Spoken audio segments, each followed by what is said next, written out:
She stood there, frozen, her hands trembling at her sides, her breath shallow and uneven, like she was drowning in air. Her eyes, those beautiful brown eyes that once held so much light, so much hope, so much life, were now cast downward, staring at the polished marble floor of the shopping mall as if she could disappear into the cracks between the tiles. And him, he was loud. "You think you can just bump into me and walk away? Do you have any idea who I am?" His voice echoed through the atrium like a weapon. It bounced off the high ceilings, reverberated through the corridors, and pierced through the casual Saturday afternoon buzz of shoppers. Conversations stopped mid-sentence. Footsteps slowed. Heads turned, one by one, then dozens at once. Phones came out of pockets and purses, cameras already recording. The spectacle had begun, and he was the ringmaster. She whispered something, barely audible, her voice so small it could have been mistaken for the wind. I'm sorry. I didn't see you. I didn't mean to. You didn't see me." He laughed, a cruel, sharp laugh that cut through the air like broken glass dragged across concrete. "Of course you didn't. People like you never see anything, do you? You just stumble through life like some lost, helpless animal." Pathetic, her shoulders hunched forward, her body instinctively trying to make itself smaller, invisible. She took a step back, her worn sneakers squeaking softly against the polished floor. But he stepped forward, closing the distance, invading her space, towering over her.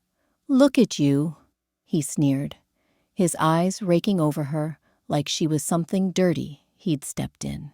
His gaze traveled from her faded jeans to her simple white t-shirt, to her second-hand jacket with the fraying cuffs. "Still dressing like you're standing outside a shelter waiting for a handout. Still looking like you crawled out of the gutter. Some things never change, huh? You're still nothing." A woman nearby gasped softly, her hand covering her mouth.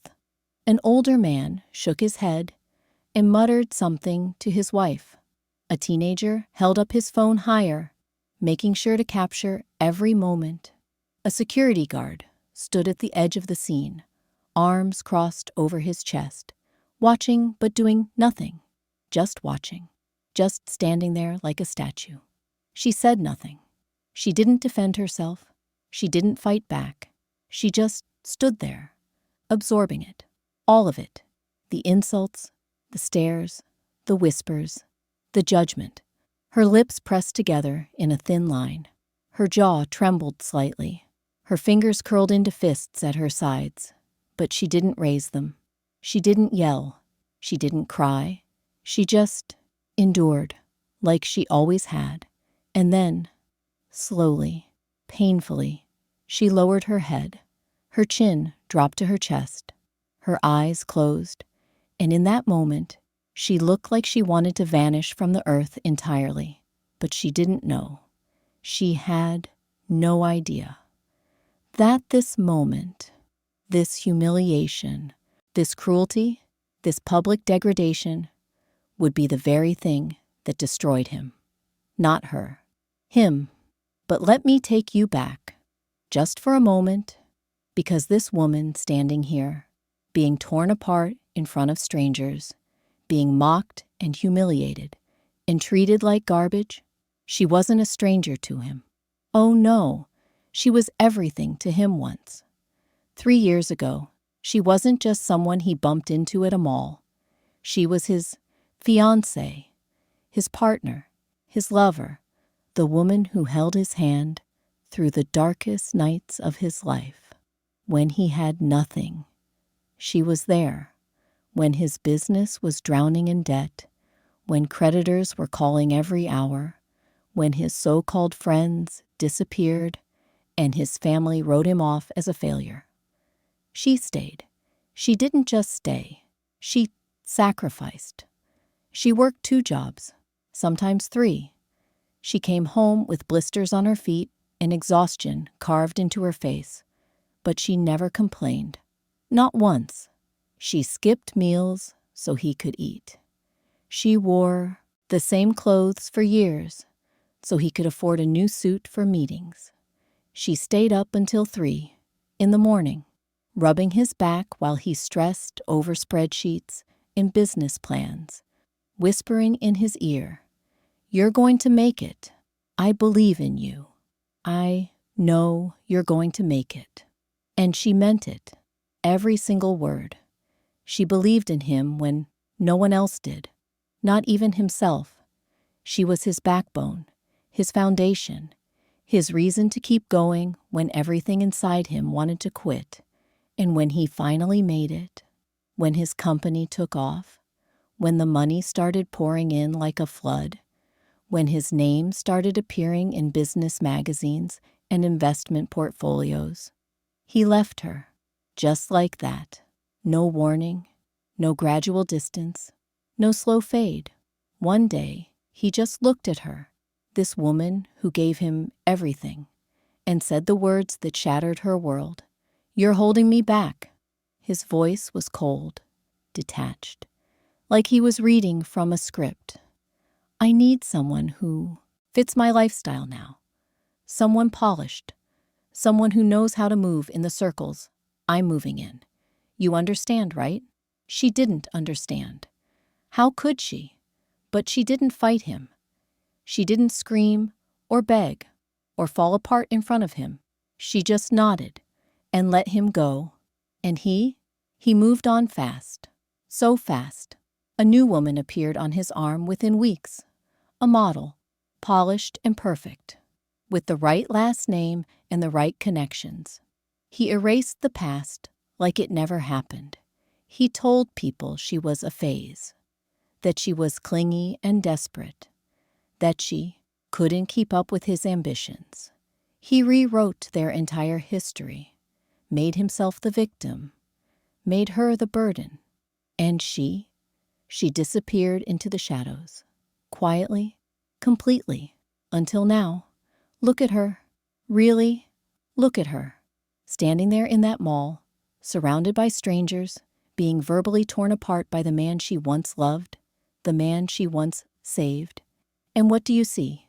You see someone small, someone quiet, someone who looks like life has beaten her down so many times, she's forgotten how to stand up straight. Her clothes are simple, too simple. A pair of jeans that have seen better days, frayed at the hems, a plain white t-shirt, no logos, no brands, nothing flashy. A jacket that's been worn so many times, the cuffs are starting to fray, and the zipper sticks halfway up. Sneakers that were probably white once, but are now a dull gray from years of use. She looks ordinary, forgettable, like someone you'd pass on the street and never think twice about. And that's exactly what he sees. Nothing. No one. A ghost from his past that he thought he'd buried forever. But there's something else. Something beneath the surface. If you look closely, really closely, you'll see it. The way she holds herself. Despite the insults, despite the crowd, despite the shame he's trying to drown her in, she doesn't collapse. Her posture is bent, yes. Her head is lowered, yes. But she's not broken. There's a quiet dignity in the way she breathes, in the way she keeps her hands steady, even though they're shaking, in the way she doesn't run, doesn't scream, doesn't fall apart.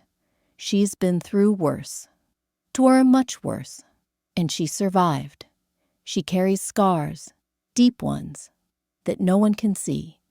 Scars from the nights she cried herself to sleep after he left. Scars from the months she struggled to pay rent and buy food because she'd given everything to him. Scars from the shame and humiliation of being abandoned by the one person she thought would never leave. But she's still here, still standing, still breathing. And that takes a strength most people will never understand. She doesn't beg him to stop. She doesn't plead for mercy. She doesn't fight back. She just absorbs it, all of it, because she knows something he doesn't. She knows that silence is not weakness, that endurance is not surrender, that surviving is a victory in itself. And one day, maybe not today, maybe not tomorrow, but one day, the world will see what he refuses to, that she is not nothing. She never was. "You know what your problem is?" he said, his voice rising again, making sure everyone within 100 feet could hear. "You've always been a victim, always waiting for someone to save you, always looking for a handout." She flinched, just slightly, but he saw it, and it fueled him. "Yeah, that's right," he continued, circling her now like a predator. "That's what you did with me, wasn't it? Latched onto me like a leech. Thought you could ride my coattails to success. But guess what? I didn't need you. I never needed you." The crowd murmured. Some people looked uncomfortable, shifting their weight from foot to foot, glancing at each other like they wanted to intervene, but didn't know how. Others, they watched with morbid fascination, their phones still recording, already imagining the likes and shares and comments this video would get. A young woman whispered to her friend, "This is so messed up." But neither of them moved. A security guard, the same one who'd been standing there the whole time, finally took a step forward. "Sir, maybe you should what?" The ex snapped, whirling around to face him. "I'm having a conversation. Is that illegal now?" The guard hesitated. "No, but..." "Then back off." The guard backed off, just like that. Because the ex was wearing an expensive suit. Because he looked important. Because he sounded confident. And she looked like no one, so no one defended her. The ex turned back to her, his face twisted with contempt. "I gave you everything," he hissed. "A place to live, food, a future. And what did you give me? Nothing. You were dead weight, a burden. I should have left you years earlier." Her hands were shaking now, really shaking. Her breathing was becoming uneven. But still, she said nothing. "And look at you, now," he said, gesturing at her with disgust. 3 years later and you're still pathetic, still broke, still invisible. What have you even been doing? Sleeping on someone's couch? Begging for scraps?" Someone in the crowd laughed. Actually laughed. And that sound, that cold, cruel sound, cut deeper than any of his words. She closed her eyes. Her lips moved silently, like she was praying, or counting, or trying to hold on to something inside herself that was threatening to break. "Hey," he barked, snapping his fingers in front of her face. "Look at me when I'm talking to you." She didn't look up, and that made him angry. "I said, look at me." He reached out and grabbed her wrist, hard. She gasped, her eyes flying open. "Let go," she whispered. "Or what?" he sneered, tightening his grip. "What are you going to do? Call someone? Who's going to help you? Who would even care?" And that's when it happened. Something so small, most people didn't even notice. Her phone. It buzzed. Once, twice, 3 times in quick succession. She glanced down at it, just for a second, and something shifted in her expression. The fear didn't disappear, but something else appeared. Calm, just a flicker of it, like she suddenly remembered something, or someone. Her left hand. Did you see it? Most people didn't, because she kept it tucked close to her body, hidden partially beneath the sleeve of her jacket. But when he grabbed her right wrist, when he yanked her forward slightly, her left hand moved. Just a little, and there it was, a flash of light, a glint, a ring. Not just any ring, a diamond, massive, flawless, the kind of stone that catches light from across a room, the kind of ring that costs more than most people make in a year. It sat on her fourth finger, elegant and impossibly beautiful, surrounded by smaller diamonds that formed an intricate band. But she wasn't showing it off. She wasn't flaunting it. In fact, she seemed to be hiding it. Why? Why would someone wearing a ring like that, a ring that screamed wealth, status, power, be standing here taking abuse from a man who thought she was nothing? The phone buzzed again. Insistent, urgent. She pulled her wrist free from his grip with surprising strength and reached into her pocket. Her fingers wrapped around the phone. The screen lit up, and for just a moment, a fraction of a second, her face changed. The tension in her jaw eased. The fear in her eyes dimmed, and something else took its place. Relief. She didn't answer the call. She just looked at the screen, took a slow, deep breath, and slipped the phone back into her pocket. "Who's that?" the ex demanded, his eyes narrowing with suspicion. "You got a boyfriend now? Someone else you're leeching off of?" She didn't respond. She just looked past him, toward the entrance of the mall. And that's when I saw them, two men, standing near the glass doors, watching, both wearing black suits, tailored, expensive, pristine. One of them was speaking into a small earpiece, his eyes never leaving the scene. The other stood perfectly still, his hands clasped in front of him, his expression unreadable. They weren't shopping. They weren't browsing. They were waiting.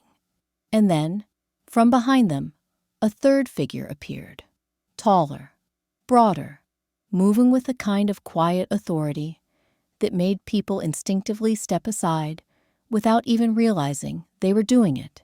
He walked slowly, deliberately, his eyes locked on her, only her. The ex was still talking, still ranting, still throwing insults into the air like they were confetti. But she wasn't listening anymore. She was watching him, the man in the black suit, walking toward her. And for the first time since this whole nightmare began, she smiled, just a little, just enough. The air changed. I don't know how else to describe it. One moment, the mall was full of noise, chatter, footsteps, the distant hum of music from a store speaker, the ex's voice still echoing off the walls. And then, silence. Not complete silence, but a shift. Like the temperature dropped 10 degrees in an instant. Like the oxygen got thinner. People stopped talking. They didn't know why. They just stopped and turned and stared at him.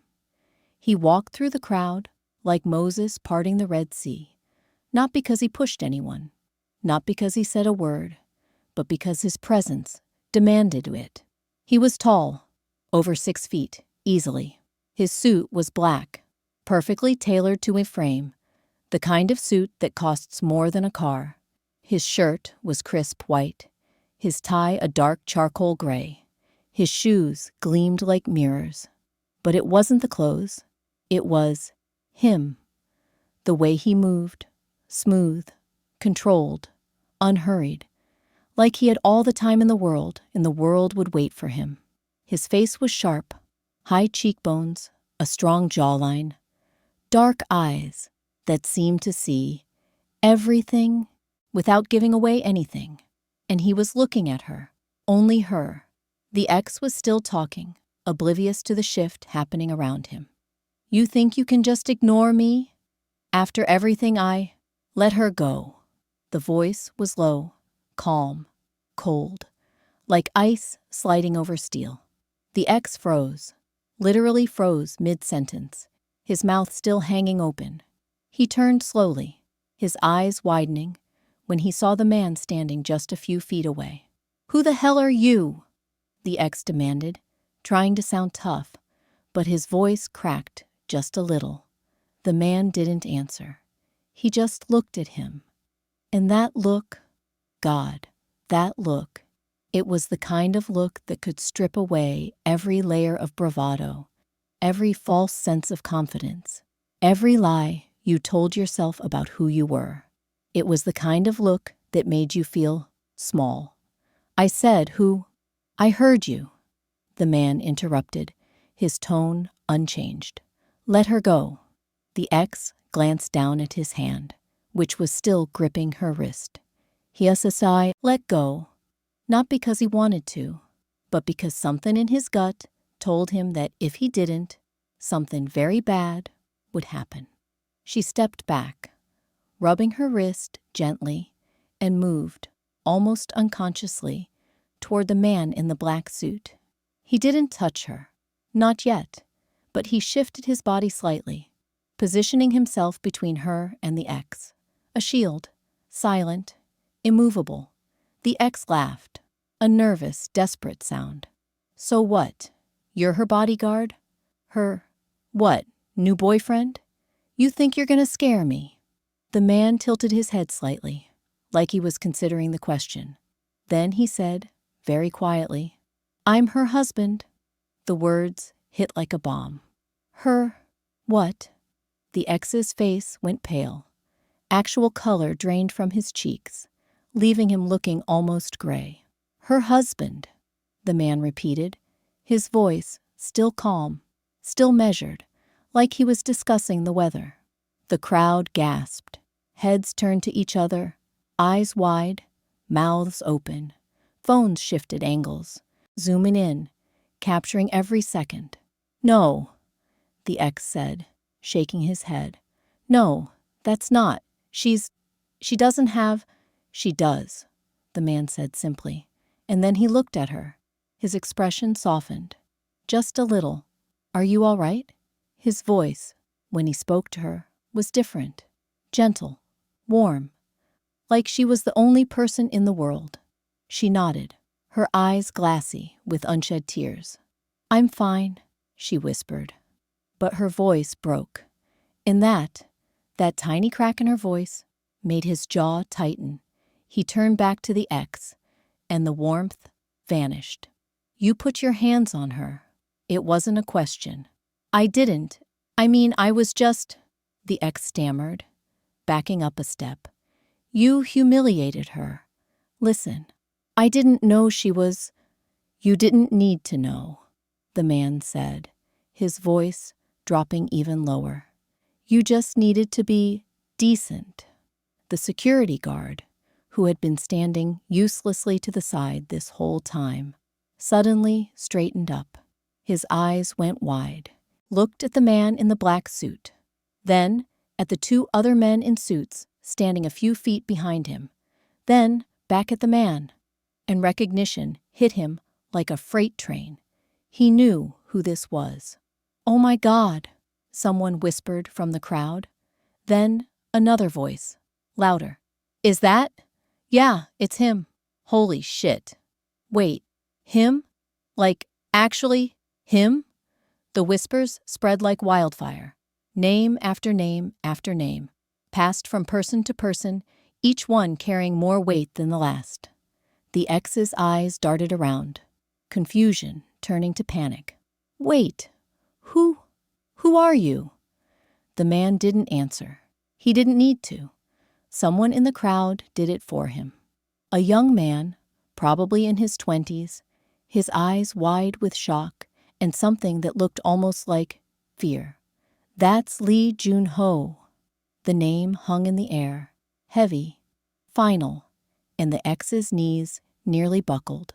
Lee Jun-ho, the man who owned half the city's real estate, the man whose name appeared in sealed court documents and hushed conversations between politicians, the man whose business empire stretched across continents, legal on the surface, but everyone knew. Everyone knew what he really was, who he really worked for, what he was capable of. The Korean Mafia Boss.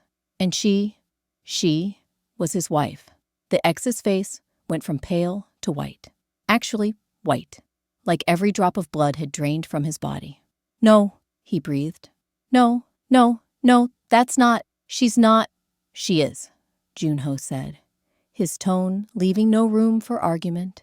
The ex looked at her, his eyes desperate, searching her face for some sign that this was a joke, a misunderstanding, a nightmare he was about to wake up from. But she just looked back at him, calm now, almost pitying. I didn't know," the ex stammered, his hand coming up in a defensive gesture. "I swear, I didn't know she was. I would never have." "You would never have—" "What?" Junho asked, taking a single step forward. Just one step, but it might as well have been a mile. The ex stumbled backward, nearly tripping over his own feet. I'm sorry, okay? I'm sorry. It was a mistake, a misunderstanding. I didn't mean—" "You meant every word," Junho said, his voice cutting through the excuses like a blade. "Don't insult me by pretending otherwise." The crowd had grown larger now. People from other floors had heard the commotion and come down to watch. The entire atrium was packed with onlookers, all of them silent, all of them watching, waiting. The security guard finally found his voice. "Mr. Lee, I apologize. I didn't realize—" "You didn't realize what?" Junho asked, not even looking at him. That she deserved basic human decency. "That takes realization?" The guard went silent. Junho looked at the ex again. "You humiliated her, publicly, loudly, proudly." His voice was still calm, terrifyingly calm. "You grabbed her. You insulted her. You made her feel small because it made you feel big." The ex opened his mouth, but nothing came out. Junho continued. "You did all of this in front of witnesses, in front of cameras, in front of the world." He paused. "And you did it to my wife." The two men in suits behind him moved, just slightly, positioning themselves on either side of the ex, not touching him, not threatening him, just standing there. And somehow, that was worse. The ex looked around wildly, looking for an escape, an exit, a way out. But there was none. The crowd had closed in. Not aggressively, just there, watching, recording, bearing witness. "Please," the ex whispered, his voice breaking. "Please, I'm sorry. I'll apologize. I'll do whatever you want. Just—" "What I want," Junho said quietly, "is for you to understand what you've done." He gestured subtly toward the crowd. "Look around. Do you see them? They're all watching. They're all recording. And by tonight, the entire city will know exactly who you are and what you did." The ex's breathing became rapid, panicked. "But that's not enough," Junho continued. "Because people like you don't learn from shame. You don't learn from public humiliation." He leaned in slightly, lowering his voice so only the ex could hear. "But I heard it too. We all did. You learn from consequences." The police arrived within minutes. Not regular patrol officers, detectives, 3 of them. And the moment they saw Junho, their entire demeanor changed. One of them, a middle-aged man with graying hair and tired eyes, approached cautiously. "Mr. Lee," he said, his voice respectful, almost deferential. "We received a call about a disturbance." Junho nodded toward the ex. "He assaulted my wife, grabbed her wrist, refused to let go. There are over 100 witnesses and at least 30 videos. The detective looked at the ex, then at her, then back at Junho. "We'll need statements." "Of course," Junho said smoothly. "But first, I want him arrested. Publicly. Now." The detective hesitated for only a second. Then he nodded to his officers. "Sir," one of them said to the ex, "you need to come with us." "What? No, this is insane. I didn't assault anyone. I just—" "You grabbed her against her will and refused to release her," the detective said flatly. "That's assault. You're under arrest." "This is bullshit," the ex shouted, his voice rising with desperation. "You can't do this. I have rights. I have lawyers. I'll—" "Then call them," the detective said, pulling out handcuffs. The crowd watched in complete silence as the cuffs clicked around the ex's wrists. He struggled, not physically, but verbally, yelling, cursing, threatening, but no one cared. The officers led him away, his voice echoing through the mall even as he disappeared from sight. And the crowd, they erupted, not in cheers, but in whispers, in gasps, in furious typing on phones. The videos were already uploading. The hashtags were already trending. By the time the ex reached the police station, his name was everywhere. His face was everywhere. And the internet? The internet is unforgiving. His business partners saw the videos. His clients saw the videos. His family saw the videos. Within hours, his company released a statement distancing themselves from him. Within days, his contracts were terminated. Within a week, his name was toxic. He didn't lose his freedom, but he lost everything else. His reputation, his career, his future. All because he thought she was nothing. All because he forgot that cruelty has consequences. The mall cleared slowly. People lingered, whispering, pointing, taking photos of the spot where it all happened like it was some kind of historical landmark. But Junho didn't care. He only cared about her. He guided her gently toward the exit, his hand resting lightly on her lower back. Not possessive, just protective. One of his men opened the door to a black car parked directly outside, a sleek Mercedes with tinted windows. She slid into the back seat, and he followed, the door closing behind them with a soft, final click. For a long moment, neither of them spoke. She stared down at her hands, her fingers trembling slightly. "I'm sorry," she whispered finally. He looked at her, his brow furrowing. "For what?" For making you come all the way here. For causing a scene. For—" "Stop," he said gently, but firmly. He reached over and took her hand in his. "You didn't cause anything." "He did." She looked up at him, her eyes shining with tears she'd been holding back for too long. I froze. I didn't know what to do. I felt so small." "You're not small," he said, his thumb brushing softly over her knuckles. "You've never been small, not to me." A tear slipped down her cheek, then another, and then she broke, quietly. Her shoulders shook, her breath came in gasps, and she leaned into him, her face buried in his chest, as 3 years of pain finally came pouring out. He held her, didn't say anything, didn't try to stop her, just held her, because sometimes that's all someone needs.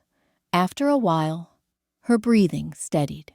She pulled back, wiping her eyes with the back of her hand, laughing softly at herself. "I'm a mess." "You're beautiful," he said simply, and he meant it.